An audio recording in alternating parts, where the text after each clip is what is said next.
Good morning, ladies and gentlemen. This is Rusty 78609. That other video ended. Wait a minute, hold it. It ended abruptly because apparently I got in a dark spot, and whenever it changes the lighting, sometimes it ends the video. So we'll just call this part 2, and we'll continue. We'll see how it goes. Go ahead. So anyway, what I was going to say is out here we have a mud room, and we have a deck which takes you out to Court, which is the street that intersects with 12. Okay. There's an alleyway which we kind of took over where we feed birds every morning and so on and so forth like that. For the new owner, they don't have to do that, but I can't imagine anybody wouldn't want to feed beautiful little birds, and we have lots of them. Well, this is a birding area, right? And it's a birding area. Yeah. Anyway, if I take you along this way, so what we basically did, like I said, this is the original building. This side where we went in the basement, this is the original building. And then what they did was, because the Mercantile expanded, it got popular because of the train, they had to expand. So they made a second building. All right. And the second building is exactly the same dimensions as the original building. It's just another 25 feet wide by 100 feet deep. Basically, the building is 5,000 square feet. So the story here is that this wall, on this side here, Rusty, do you all notice there's like a wall here? That was the outside wall. Okay? And then when they expanded the building, they made this the interior wall. They added another wall on the other side. It's all adobe brick walls and stucco and so on and so forth like that. Right. The ceilings are like 14 feet high. And so anyway, so what we ended up doing was we walled off, broke up the space. Yeah. So for living and working and so on and so forth like that. So that's basically where we sleep. Beyond that door over there is a walk-in closet. You know, we can take a real quick peek at it. Sure. It goes actually back to the street, but there's like a walk-in closet kind of idea. Okay. You know, his and her kind of situation. Oh, yeah, plenty of clothes. Plenty of room for clothing, shoes, or what have you. Whatever you have. And then, if we go this way, Okay, lead on. more of the space to see. We've broken it up, like I said, into different things. That's my wife's office where she works and edits films and the like, and so on and so forth like that. Once again, we did the tiling, carried it on from the kitchen into this area. Very good. We made these two big boxes. One is our master bathroom and one is our utility room. The master bathroom, you can kind of get a look at. It's kind of like, you know, turn of the century. We stayed with that motif, something like with this style of tiling and stuff like that. Right. So I made a nice big bathroom. I mean, the shower is big enough that huge. you could probably bring your whole family. It's huge. Like huge. You can see that. It is. You know, This is a shower here. What is this? that's the commode. Yeah. That's the commode. Right. So anyway, so that's that. And then this is our utility room. It's where there's a washer and dryer. That will stay. That conveys with the space. There's a HVAC system in the corner. And basically what that is that heats only one side. It was incredibly expensive to do the whole building. Yeah. So this is a gas system. We have a air conditioning unit outside, and so basically in the winter that really works well for the whole space. And so that's kind of the story with that area. And then, you know, once again, this is just made this corridor which comes out to this area. And this was a loading dock. The whole length of this, we were on the other side where I said there was a mud room. Well, that's kind of a continuation of it. We had this as a second bedroom for a while. It can be transformed into any kind of space use.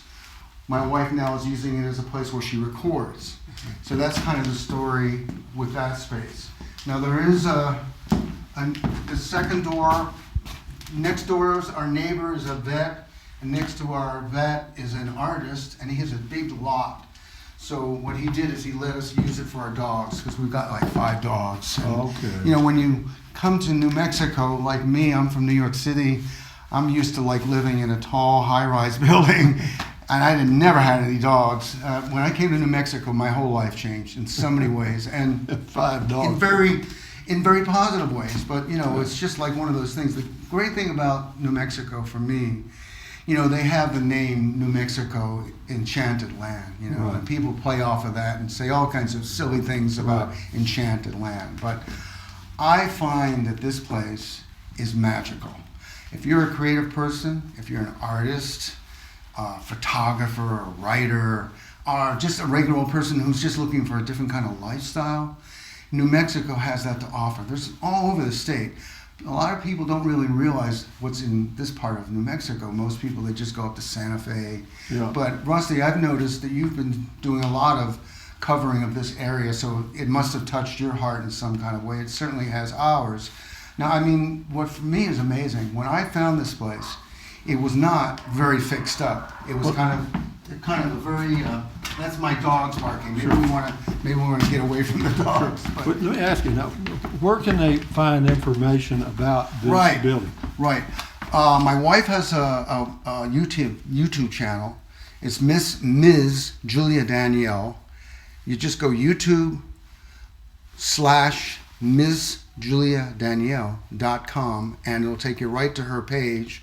And on her page, you'll see it says Dream Space, and you'll see the video which she does a walkthrough better than I am doing That was a good of one. that That's right. space. Right. What is the physical address of this property? And the physical address is 400 12th Street, CARRIZOZO, New Mexico, 88301. And now if you go to Zillow, when you go to Zillow, and if you just put the address in where there's the address bar, and you just put in 400 12th Street, CARRIZOZO, it's going to come right to this. And then that, on Zillow, there's a ton of photographs that you can get another idea and feeling about what this space is about. That's from an artist of mine, friend of mine in New York. This is another artist friend of mine, Keith Haring. Got that from him a million years ago. That's an incredibly valuable piece of art. But that I'm not giving with the space. But I have lots of little treasures that I do plan on leaving for the right person. Right. What else can I tell you? I want to tell you a little bit about Zozo. For those of you that travel, Rusty travels. He's an RVer. I used to be an RVer. I have a whole metaphor about that. For me, I'm actually in an RV. The only difference is this RV, the wheels have been taken off. But it's a space, and I'm having a journey within it. And I hope those of you can understand what I'm saying. I traveled. When I was a young man, I traveled all over the world. I used to hitchhike. I've been all over the globe.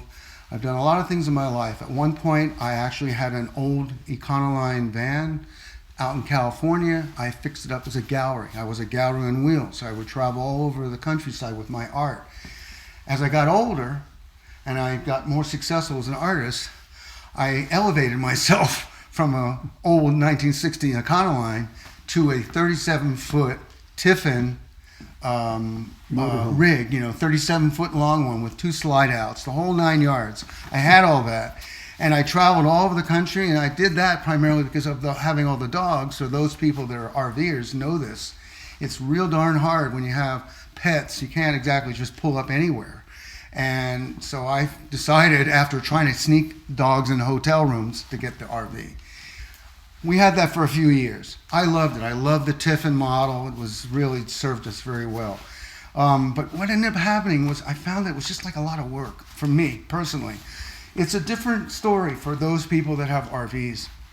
Everybody has their story about that experience, But I'm not saying anything bad about it. I just got to a point where I just said, okay, I've done my RVing. I'm just going to stay with this RV, but this one's without wheels, And I hope people understand what I'm saying when I say that. When you sell this, where are you going to go? Well, we're going back east. I'm very popular on the East Coast with what I do as an artist. My wife is very popular as a filmmaker, and it's getting kind of like exhausting, flying back and forth all the time to go work in New York. So we're not going to live in the city. We're going to probably live outside of it. We're going to probably find an old farm, and I'll do with the old farm just like what I did with this space. I'll renovate it. We need a bigger footprint because of all of our pets, which we love, So that's our plan. We're basically going to go back east for work because we have a lot of it, and I'm just tired of traveling back and forth. But I love this building. I love actually CARRIZOZO. Yeah. We had for a while on YouTube. It's not there anymore, but we actually had a YouTube page called Love CARRIZOZO. And we actually put up one video, which you can still find, and it is called Love CARRIZOZO, and it's actually a YouTube video that the music is by a local Spanish folk singer named Paul Pino. Paul Pino is actually very famous all over the state, particularly from Carrizozo, because he's from here. His family were homesteaders. Okay. And they're a very interesting group of people too, but he wrote the song called Carrizozo, so we used it for that. Let's go look at that 3D box art. If you want to look at the 3D Yeah, box let's art see that again? one more time. Okay. Well, no, it's just totally fascinating. I mean, and you're telling me this is kind of the new thing, kind of maybe the new direction for art? Well, it's a new direction for me as an artist because basically I started out, when I first started out, I just used to use a little tiny box. So we'll show some of those. Actually, why don't you just do that for a quick second? Okay. And Yeah, I'll guys. just run over here. Sure. Anyway, guys, this is totally new for me. I don't know. Don't grab I've off the never wall. even been to an art show. So, am I learning something? Sure.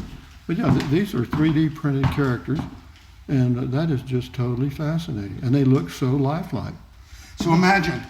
Okay. In 1985, I started this idea from my background working in the theater because I had worked with a couple of incredibly talented directors and set designers and so on and so forth.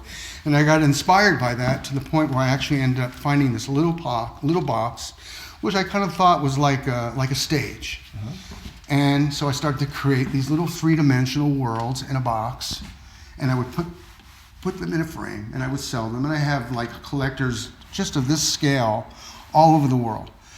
That was when I first called the idea box art. I didn't call it box art dreams. That came when we started to work on this larger scale concept. Yeah, but my point in showing this with you and sharing it with your viewers is that I took an idea that I learned from theater. I was very influenced by a lot of the work that I did doing Superstar on Broadway and Hair and Lenny and a million shows. I did a lot of different things. But the point is that I started to design sets, and I had these little characters. And when I found the box, I thought it would be a kind of a unique way to make a little story in a box. The photographs are all mine. Everything is original. I don't make these little characters. A company, like the company that does the 3D figures, makes these characters. These characters come from Europe. The characters that Rusty just showed you are actually produced here in America. But it's the concept. So I came up with the concept of creating a sort of a world in a box, three-dimensional storyline idea. And people collected these for years. They still do collect these. I mean, I have these in people's homes all over the planet. And as time went on, I started to evolve the idea. In fact, one last thing about this is I made it so that you could actually wear it. It has a little pin on the back, Yeah. and you could put that on your jacket or your shirt or anything like that, and you wear that, right? Now, when I used to first start doing this idea, and I would wear this, and I would go to an art opening in New York, people from across the gallery space would walk up to me, and they would look at that little box. They wouldn't even look at me. They would look at the box, and they would go, "Excuse me, what is that you're wearing?" And it ended up breaking the fourth wall. You know how people have a difficult time communicating to each other, looking each other straight in the face? This solved that. It solved it for a lot of people, and it helped me. It helped me actually find a way to interact with other people. So anyway, the idea evolved. And it evolved on a journey which took me from New York City as far as to the Middle East. I did a show in Israel, in the Israel Museum. I did a show in London. I mean, things started going crazy just from that little box. And as time went on, because I'm an inventive person, I kept on coming up with different ideas. I got to a point where I didn't want to do little figures anymore. I wanted to change the way people view in a three-dimensional world, but still have something they can identify with. Most people will identify with another person. Like when we're sitting at a cafe, we're all watching people. So my stories are about the relationship between the images and the characters. Now, of course, with this Box Art Dreams video and with the 3D characters, that's taken me back to what I first showed you with the little box. But these other pieces have no figures, and that's this series over here, Rusty. And what I'm doing there, with the exception of like this one's called Hall of Ravens, one of my favorite pieces.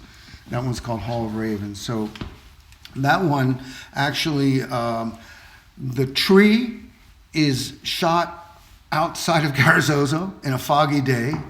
The arches are in Jerusalem, and the doors are from an old palace in Switzerland. Actually, it was an old palace. Mm-hmm. And the ravens are just, one day I was out and I saw a bunch of birds hanging over my head, and I just took a picture of them. So we kind of just, with Photoshop, you can do a lot of wonderful things, right?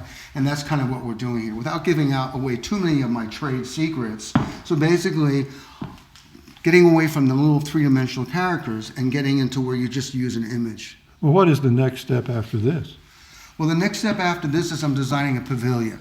I'm actually designing a pavilion that is a life-size pavilion that people can actually enter, so it'll be an interactive thing. You know, it's like, it's a poor example, maybe, but up in Santa Fe, there's an event called Meow Wolf, which I highly recommend. People that are RVing, people that are just traveling and they are going from one side of New Mexico to the other, they should really make a point of going to see Meow Wolf. Meow Wolf is an interactive art funhouse. It is absolutely incredible, okay? So my world is that, interactive art. People being exposed to things and going up and participating in them, that kind of idea.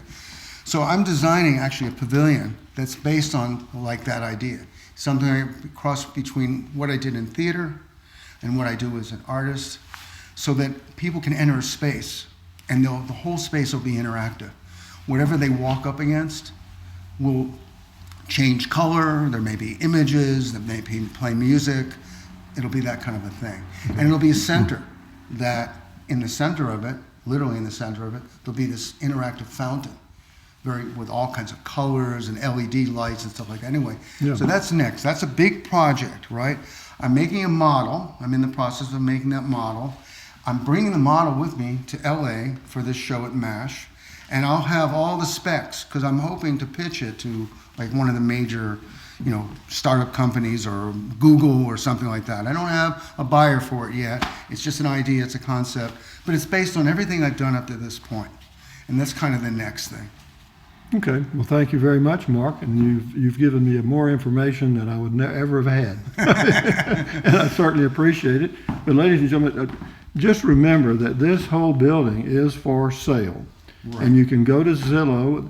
The address is 400 12th Street, CARRIZOZO, New Mexico, and that's CARRIZZO. Is that correct? No. IZOZO, correct? ZOZO. Yeah, Zozo is what they call it. But yeah, CARRIZOZO, New Mexico. And check it out. And if it's something you're interested in, we'll follow through on it. And if you're interested in any of Marc's art, how would they? They just go to BoxArt. It's called boxartdreams.com. Boxartdreams.com. And you can find all the stuff that you've got. All the stuff. There's a video called Box Art Dreams Video. All right. It's a ballet. It's beautiful. It's actually my wife. She's playing a character, a mime character, and she's kind of like walking through the art. It's cool. Well, that's great. It's cool. Well, Marc, thank you again very much, and for all you guys that watch these videos. The first video ended abruptly, and just be sure you watch it. This is like part 2 of 2. So anyway, thumbs up, guys. Carpe diem, adios, bye-bye. Yeah, even Marc giving a thumbs up here. Anyway, buy anything you want, but if you think about it, use the link to Amazon products in the description of all my videos. Why? Because I get a small commission, doesn't cost you a penny. What else? Drink plenty of water. 3 or 4 quarts a day will not hurt you. It's good for you. It'll help you avoid gout, kidney stones, and it'll also help you lose weight because you'll be full of water. How about that? What else? Take deep breaths. Breathe in really deeply.